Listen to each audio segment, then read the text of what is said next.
자, 오늘 말씀으로 저는 세 가지 딱 알맹이만 확실하게 전해드리면 될 것 같은데, 선교의 비전입니다. 우리 교회가 이제 120주년을 앞두고 많은 부분들을 기도하면서 준비하는 가운데 이제 선교의 새로운 원년을 좀 삼자 하는 그러한 마음을 갖고 있습니다. 그래서 지금까지도 하나님의 은혜로 너무 잘 감당해 왔고, 한 2년여 동안 선교의 정책을 저희가 좀 더 미래지향적으로 수정을 하고 하면서 이제 내년도 저는 바라기는 교회 설립 주간에 즈음하여 우리 오늘도 특송하신 선교사님들도 계시고요. 그래서 새로운 이 의미에서 선교사를 다시 재파송하고 또 신입 선교사를 하나님 앞에 세우면서 우리가 세계 선교를 향한 큰 도약의 이 발걸음을 내딛는 2021년이 되기라 믿습니다. 오늘도 사실 코로나 기간 중이라 평상시 우리 작년 대비 예배 참석자 수가 차이가 날 수밖에 없는데, 그에 비교할 때 또 오늘 작정하신 성도님들 작정이 결코 작지가 않습니다. 그래서 하나님께서 이 모든 것 기쁘게 받으시니까요, 하나님 앞에 계속해서 이 선교의 발걸음들이 귀한 우리 성도님들의 삶을 통해서 나타나게 되기를 바랍니다. 자, 오늘 말씀은 선교에 대한 세 가지 항목을 우리에게 가르쳐 줍니다. 첫 번째는 선교의 관점을 다시 한번 넓히는 말씀입니다. 땅의 모든 끝이 여호와를 기억하고 돌아오며, 이 말씀을 보시면 선교의 관점을 엄청나게 넓혀주는 말씀이죠. 여기 보세요. 우리 선교를 해야 할 대상이 어디입니까? 땅의 모든 끝이라고 하잖아요. 땅의 모든 끝, 모든 사람들의 삶의 터전이 우리의 선교가 가야 할 땅인 것입니다. 모든 끝, 그 안에 살아가는 모든 사람들의 인생이 우리에게는 선교의 대상이 되는 것이죠. 자, 조금 더 좁혀서 말씀을 드리면 이 선교의 관점을 어떻게 집중해야 하느냐가 사실은 중요한 내용인데, 타문화권의 도움이 없이, 그러니까 외국 선교사의 도움이 없이 스스로 복음화할 수 없는 공동체를 일컬어 미전도 종족이라고 부릅니다. 기독교인의 비율이 2% 미만의 종족을 말하죠. 이 종족이라고 하는 말은 언어 단위, 문화 단위의 최소 단위의 공동체를 의미하는데, 한번 화면에 표를 보시면 전 세계 종족의 통계가 17,425종족이라고 지금 기준할 때 보세요. 현재도 7,400여 개, 그러니까 42.5%가량이 미전도 종족으로 지금 분류가 되어 있습니다. 세계 인구로 말하자면 32억 명 정도가 이에 해당되는 것이죠. 여기 보면 세부적인 통계는 이슬람권이 이 안에 4천여 개의 개수가 있습니다. 자, 이 미전도 종족 안에서도 정말 0.1% 미만의 복음화율은 아주 더 극소의 어려운 형편을 말하는데요. 다음 표를 한번 보시면 이 0.1% 미만, 이 4,800개 중에서 더 완전히 기독교인이 0%인 이 붉은색의 표는요, 가장 시급한 선교사를 필요로 하는 종족이라고 하는 걸 알 수 있죠. 그 외에 파란색 표 역시도 지금 우리가 4,800개의 이 미전도 종족에서도 0.1% 미만의 아주 극소의 크리스찬들이 있는 그 종족이 지금 우리가 집중으로 바라봐야 될 대상이라는 거죠. 이들에 대하여 미개척 미전도 종족이라는 이름을 부르기도 합니다. 우리 성도님들에게도 자주 사실은 들려진 말이기 때문에 낯설지는 않으시겠습니다만, 미전도 종족이라 하는 말이 아직까지 좀 생경한 분들도 계실 거예요. 이 말이 본격적으로 사용되어진 건 1974년 스위스 로잔에서 열린 세계 선교 대회에서, 그 전까지 선교의 모든 방향은 나라 단위였습니다. 지금도 우리의 이해는 선교는 어느 나라 그렇게 하다 보니까 모든 나라에다 복음이 전해졌는데, 이런 아니란 생각이 좀 스며들기 쉽죠. 그런데 이 대회로부터 주님의 지상 명령에 대한 말씀의 해석이 좀 바뀌어진 거예요. 그러므로 너희는 가서 모든 민족을 제자로 삼아 아버지와 아들과 성령의 이름으로 세례를 베풀라 했을 때 이 민족을 이전까지는 나라의 개념으로 생각했어요. 그런데 이 세계 선교 대회 이후에 이 민족은 종족을 의미하는 것이다 라고 조금 더 방향성이 좁혀지다 보니까 종족 단위의 아주 구체적인 선교 대상이 나오게 된 것이죠. 자, 그래서 지금 여러분이 앞서서 본 표와 같이 지금도 0.1% 미만의, 그러니까 지금 우리는 기독교 쇠퇴의 그러한 이야기들도 하고 우리 주변에 한국 교회도 많이 어려운 가운데 있다 이런 얘기를 하지만 저희는 비할 때가 안 되는 거예요. 네. 그리고 사실 그런 미존도 종족으로 분류되는 가장 가까이에 어디에 있습니까? 저 북한 땅이 있는 거예요. 그 어렵고 힘든 이 종족과 나라와 이 백성들에 대하여 이제 우리 선교의 관심이 집중되어야 할 때라 하는 것이죠. 그래서 선교는 그저 지나가는 하나의 유행적인 방법에 의해서가 아니라 하나님 나라를 완성하는 거대한 프로젝트라 이해를 하시면 좋겠습니다. 그래서 우리는 앞으로 우리 교회가 하는 선교가 그냥 마치 총알을 쏴도 난사하듯이 막 쏘는 방식이 아니라 타겟을 정해서 쏘는 방식. 앞으로의 선교는 그러한 필요가 더욱더 대두되는 것이죠. 그래서 저는 두 번째로 오늘 말씀이 우리에게 이끄는 자리가 바로 이것입니다. 선교에 대한 약속이 과연 무엇인가 하는 점이죠. 선교의 대상은 미전도 종족이라는 아주 분명한 타겟이 정해져 있어요. 자, 그 다음에 말씀 우리 28절 한번 같이 읽겠습니다. 나라는 여호와의 것이요 여호와는 모든 나라의 주제심이로다. 하나님 말씀. 선교학에서는 좀 어려운 개념으로 하나님의 선교를 말하기도 합니다. 저는 신학적으로 동의하지 않는 부분이 많이 있습니다만, 근데 한 가지는 분명해요. 선교의 주체가 누구인가? 선교사인가 교회인가? 아니, 그보다 더 근본적으로 선교는 누가 시작하고 누가 마치는 일인가? 바로 선교는 하나님으로부터 출발해서 하나님으로 맞춰지는 것이 선교인 줄 믿습니다. 자, 그럴 때 우리는 이 지상 명령이 아직도 머나먼, 우리하고는 너무나 멀게 느껴지는 명령이 아니라고 하는 점을 잊어서는 안 됩니다. 자, 아까 미전도 종족이 몇 개 정도 남아있다고 했죠? 금세 까먹으셨어요. 7,400여 정도. 근데 7,400여 정도의 미전도 종족이라고 하면, 물론 세계 인구로 말하자면 32억 대니까 엄청나게 많은 인구겠지만, 그 종족 개수로 우리가 생각한다면 이렇게 한번 생각해 보시면 어때요?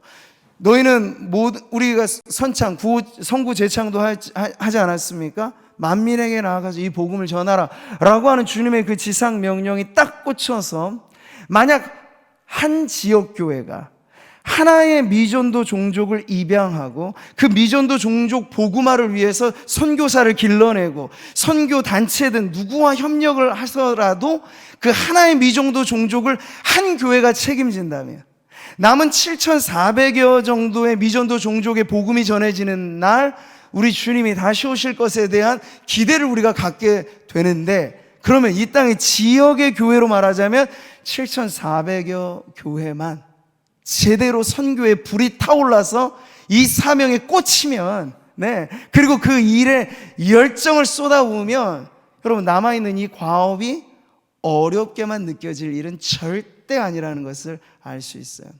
그러니까 우리가 2000년 기독교 역사를 선교의 관점으로만 이해해도 하나님께서 이 선교가 때로는 아주 불꽃이 활활 타올랐던 때가 있어요.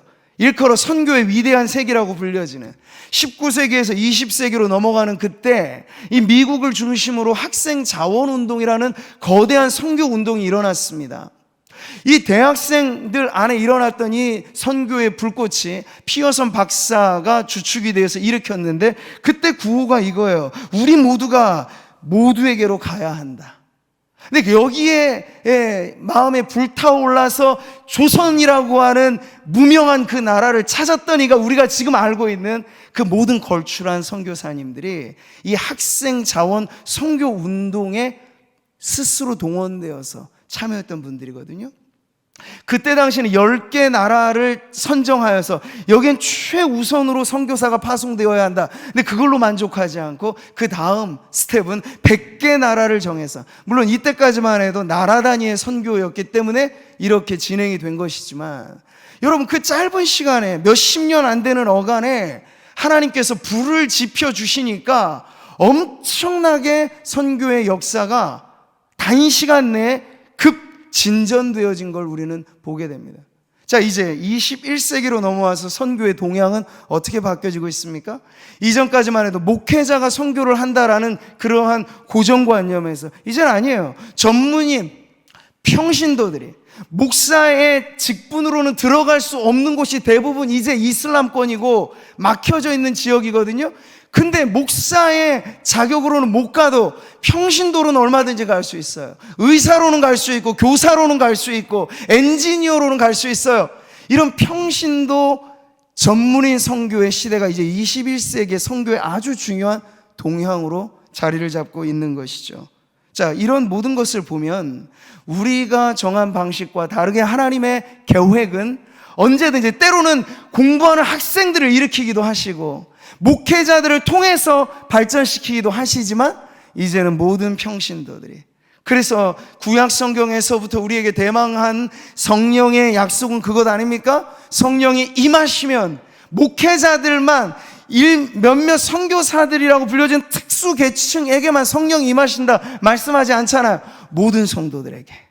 네, 나이 드신 분들이나 젊은이들이나 아비들이나 아들이나 모든 세대를 막론하고 성령이 임하시는 신약 시대로 넘어오면 선교는 전포괄적인 영역으로 확장되어진다 하는 말씀이 바로 하나님께서 시작하시고 하나님께서 끝을 맺으실 선교의 역사라는 거예요. 보세요. 만군의 여호와의 열심히 일을 이루시리라. 구원에 관한 한 인간의 열심이 아니고 교회의 열심이 아니고 하나님의 열심이 모든 것을 이루시는데, 선교 역시도 하나님께서 이 일에 자원하는 교회가 누구인가를 둘러 찾으시면서 그 교회 위에 선교의 횃불을 지펴주시면 우리 구미 상모교회가 지금도 잘 하여 왔지만 앞으로 더 이 사역에 귀하게 쓰임받게 될 줄 저는 확신합니다. 할렐루야. 하나님이 주인 되신 선교, 이게 우리가 여전히 기대할 만한 선교의 역사이죠. 인도 선교의 아버지라 불리는 윌리엄 캐리가 모두가 안 된다고 말할 때, 아서라 너가 해서 될 일이 아니다, 뭐 이럴 때 그는 이렇게 외친 거예요. 하나님으로부터 위대한 일을 기대하고 하나님을 위하여 위대한 일을 시도하라 하면서 멈춰있는 선교의 역사의 새로운 페이지를 다시 쓰게 되었던 것이죠.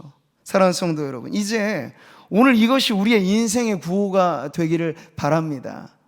타문화권, 멀리 가는 것에서만이 아니에요. 우리가 찬송도 부르듯이 먼 곳에 나아가 할 수 없을지라도, 비대면의 사회 그리고 접촉 자체가 어려워진 이러한 시대에 있을지라도 기도하는 이 자리에서부터 선교는 언제나 활활 타오르게 되는 걸 여러분 잊지 마시기를 바랍니다. 그래서 우리가 선교의 작정을 말할 때 물질의 작정도 중요하겠습니다만 더 중요한 건 기도의 무릎이에요. 내가 기도하는 것에서부터 선교는 시작된다라고 하는 이 확신을 가지고 헌신하시고 작정하시면 선교의 역사는 바로 우리의 세대를 통하여 계속해서 확장되어질 줄 믿습니다. 자, 마지막 오늘 이 말씀 우리에게 선교의 비전을 일깨워 줍니다. 27절 한 번 더 같이 읽겠습니다. 땅의 모든 끝이 여호와를 기억하고 돌아오며 모든 나라의 모든 족속이 주의 앞에 예배하리니. 선교의 운동력은 하나님의 나라를 확장시키는 것인데, 그렇게 하나님의 나라가 확장된다라고 하는 증거가 무엇으로 나타날까요? 바로 이것이죠. 전에는 우상 앞에 절했던 사람들, 전에는 다른 종교에 심취했던 사람들, 이들이 복음을 듣고 유일무이하게 예배와 경배를 받으실 이는 여호와 하나님, 만군의 여호와, 그리고 우리의 구원자 예수 그리스도밖에 없구나 하는 것을 깨닫고 하나님께로 돌아와 경배와 찬양을 드리게 되는 것이 사실 선교가 목표로 하는 가장 귀한 결말입니다. 할렐루야. 선교는 운동력이고 그 운동력이 일어날 때 나타나는 열매는 모든 족속에게 이 예배의 강물이 흘러가게 된다는 것이에요. 하나님께서 믿음의 조상 아브라함을 부르실 때 이스라엘, 혈통적인 유대인들에게만 축복을 주셨나요? 아니에요. 땅의 모든 족속이 너로 말미암아 복을 얻을 것이라고 말씀하셨습니다. 이 복이 무엇입니까? 하나님 앞에 와서 예배할 때 누리게 되는 축복인 줄 믿습니다. 선교는 예배하지 못했던 종족들에게, 예배하지 못했던 사람들에게 하나님을 예배하라고 하는 초청이고, 그것에 응하여 돌아올 때 여러분 요한계시록에 나와 있는 아름다운 선교의 비전이 성취되어질 것입니다. 우리 마지막으로 이 말씀 같이 한번 읽어보죠. 이 일 후에 내가 보니 각 나라와 족속과 백성과 방언에서 아무도 능히 셀 수 없는 큰 무리가 나와 흰옷을 입고 손에 종려가지를 들고 보좌 앞과 어린 양 앞에 서서 큰 소리로 외쳐 이르되 구원하심이 보좌에 앉으신 우리 하나님과 어린 양에게 있도다. 할렐루야. 바로 선교의 끝에 이 일이 이제는 예언이고 앞으로 되어질 일로 약속되었지만, 앞으로 우리의 선교의 걸음이 계속 이어질 때 이 예언이 성취되어지는 그림으로, 장면으로 우리 앞에 펼쳐질 것입니다.